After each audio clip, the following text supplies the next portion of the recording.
潘師傅同我哋幾個朋友一齊參加咗領華江門台山2天遊，平均一個人129個半。中午第一餐打邊爐，有鮑魚、海參，有雞羽及其他配菜，仲有臘味煲飯。食飽飯帶我哋去散步行街，仲有電影拍戲嘅場景。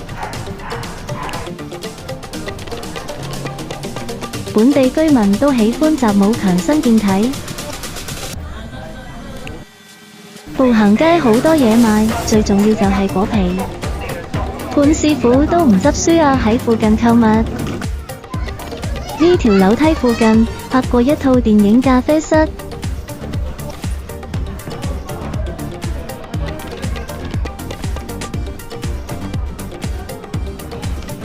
民初拍攝場景。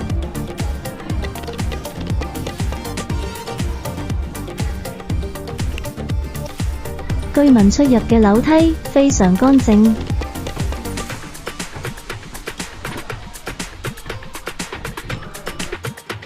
如果外牆翻新會更加美好。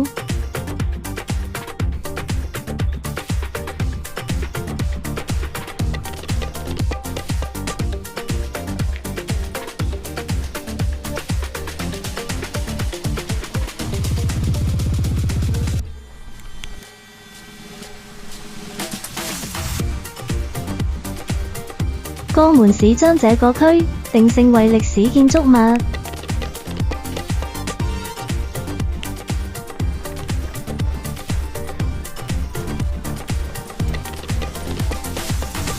呢啲大門都好適合拍攝電影用途。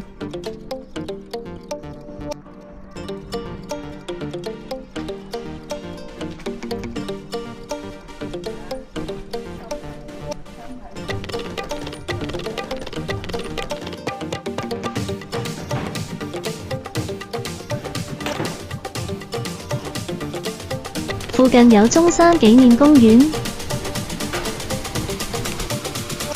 中山紀念公園附近環境清靜，有啲居民在上面涼亭築企，在高處向遠望非常之開揚。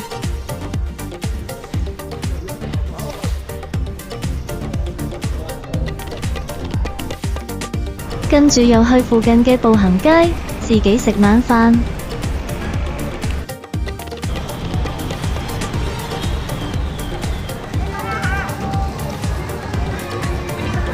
步行街非常之熱鬧，人多，一定要小心財物。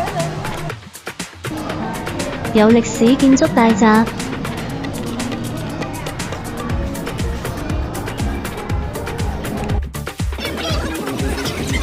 好多檔口小食，睇你腸胃受唔受得。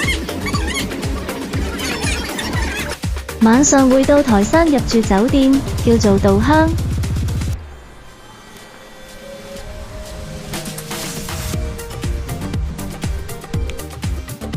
間酒店起喺田嘅中間，非常處靜。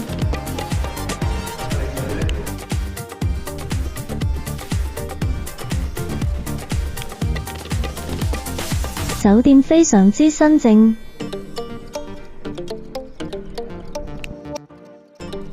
房間都好大，裝修得靚乾淨整齊。節目安排我哋整餅，可以取回自己食。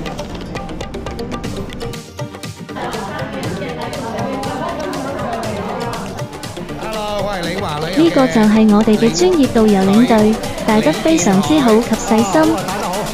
多謝你。第二朝早餐後，可以在酒店後面田園坐小火車遊覽市免費的，乘坐小火車觀賞稻田。有冇位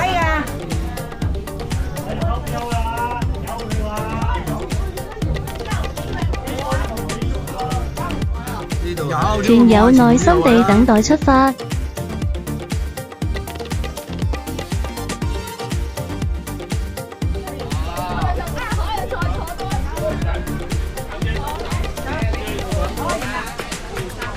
潘師傅坐火車咁教之，非常之開心，睇佢表情就知啦。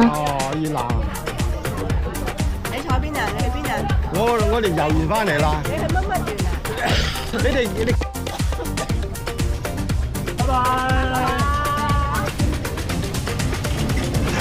我哋坐火車啊！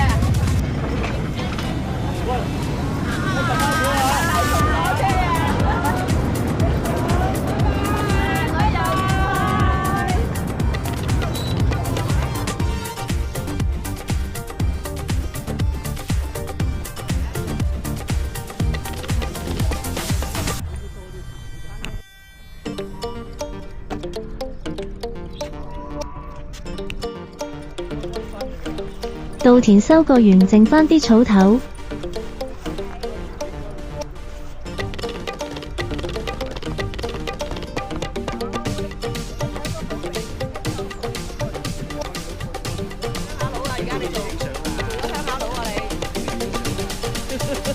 喂，揾一集叻啦！影嚟。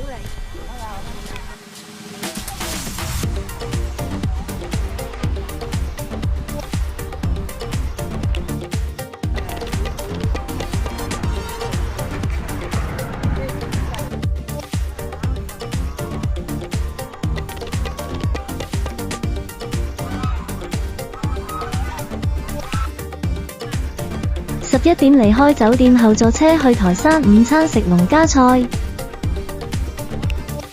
啲田種滿晒小菊花，非常之靚。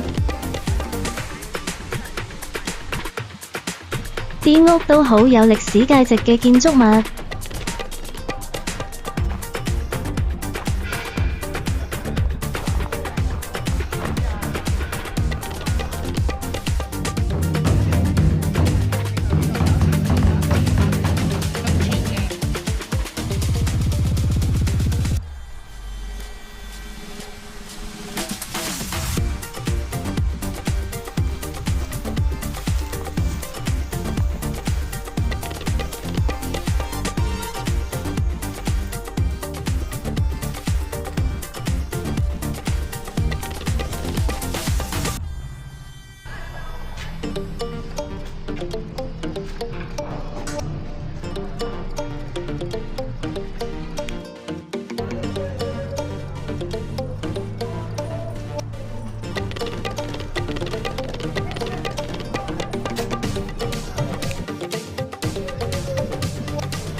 入到餐廳環境都非常之唔錯，